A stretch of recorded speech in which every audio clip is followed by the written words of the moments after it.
Hi class, today we're going to read the conclusion, the last chapter of Gooney Bird Greene by Lois Lowry. But first, I want you to think about something. The last chapter begins with a description of Gooney Bird. You know, good readers always try to make pictures in their minds to help them understand a story. They do that by noticing details about what is happening, how things look. I noticed details as I read this page just now. Close your eyes and think about the details with me.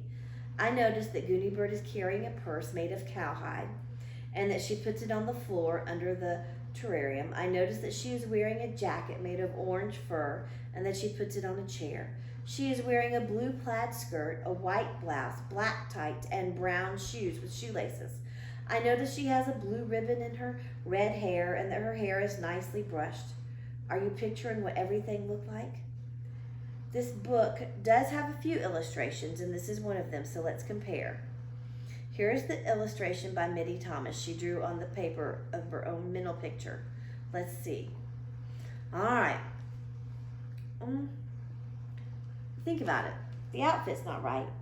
Is that what you were kind of picturing Gooney Bird to look like? Is that what it looked like in your mind, or did it look like this because you saw the cover of the book? Let's find out. Here we go. Chapter 7, our last chapter. Gooney Bird looked around the classroom. She slid the strap of her cowhide purse from her shoulder. She set the purse on the floor below the terrarium table.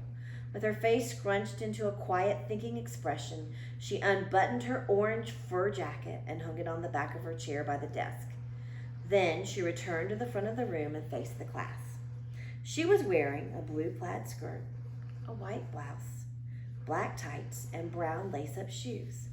There were bright blue ribbons in her neatly brushed red hair. She looked ordinary. She looked dignified. She looked wise. And here's a picture of Gooney Bird. Does that match what you were thinking? Here we go. Out there, invisible, are lots of stories not yet told, Gooney Bird told the class. Absolutely true ones, Beanie asked in a small voice.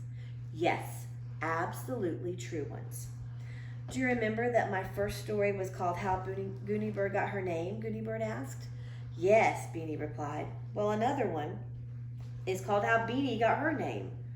Before I was born, Beanie said, laughing, there was a thing called an ultrasound that showed me curled up inside my mom, and I looked just like a bean, and my mom said lima bean, and my dad said no, jelly bean.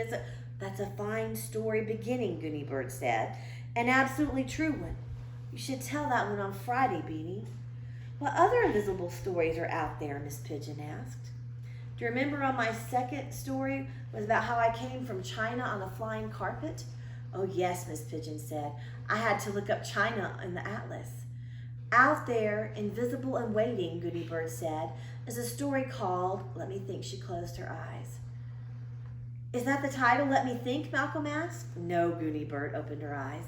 The story is called How Kiko's Family Came to Water Tower. Kiko smiled. Well, he started out on a ship, she said. First, my grandmother and grandfather got on a big ship in Yokohama and went to Honolulu. They were a little scared because they'd never been to America before.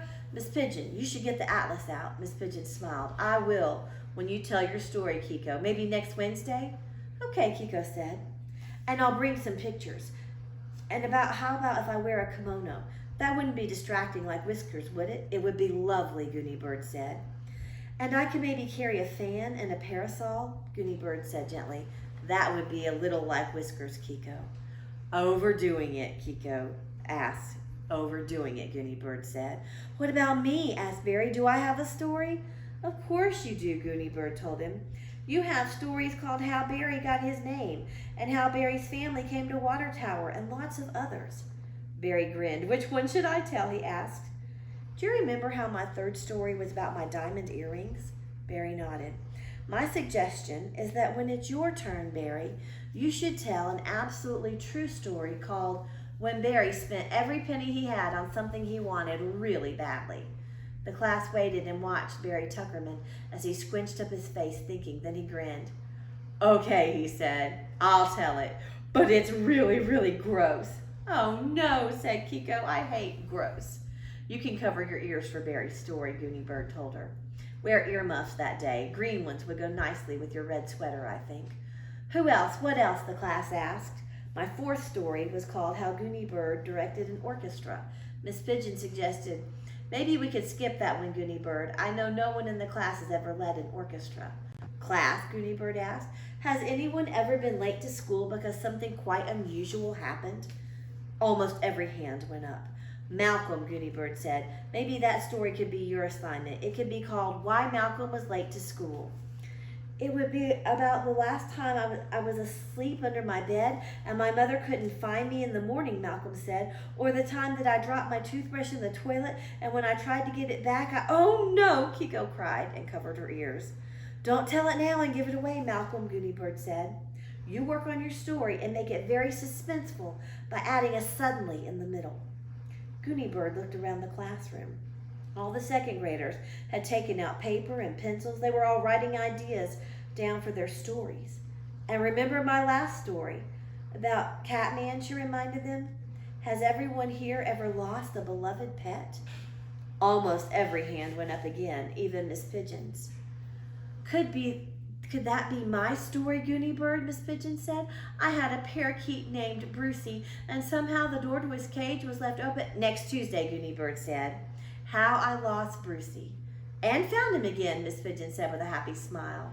My story has a surprise ending. Mine will be How I Lost Gretchen Guinea Pig, Tricia said. Mine has a sad ending. You know what, Miss Pigeon said, standing up. It's lunchtime already. Let's skip arithmetic today, class. The students put up their arithmetic books back in their desks. They reached for their lunch boxes instead. Gooney Bird took out a grapefruit, a cucumber, and some dill pickles. I'm having a completely vegetarian day today, she explained. But look at this, dessert for the whole class. She held up a bulky paper bag. What is it? The children asked. Gooney Bird grinned. 63 gumballs, she said, and after I give them out, I'm going to teach all of you the wonderful whirling dance called the Tartanella. Suddenly, Felicia Ann looked up from the floor. Shouldn't we all hug and kiss first, she said, in a surprisingly loud voice. Thank you for suggesting that, Felicia Ann, Gooney Bird replied. Of course we should. And so they did. The end. Now that we've finished the book, it's a good time to think back about why Lois Lowry wrote it. Think about the author's main purpose. She wants to entertain us, doesn't she? But how does she do it? Each chapter tells a different story, and each story is about how words can have more than one meaning. If we're thinking about the wrong meaning, the result can be very funny. All right, I hope you've enjoyed Gooney Bird Greene by Lois Lowry. Thanks for listening.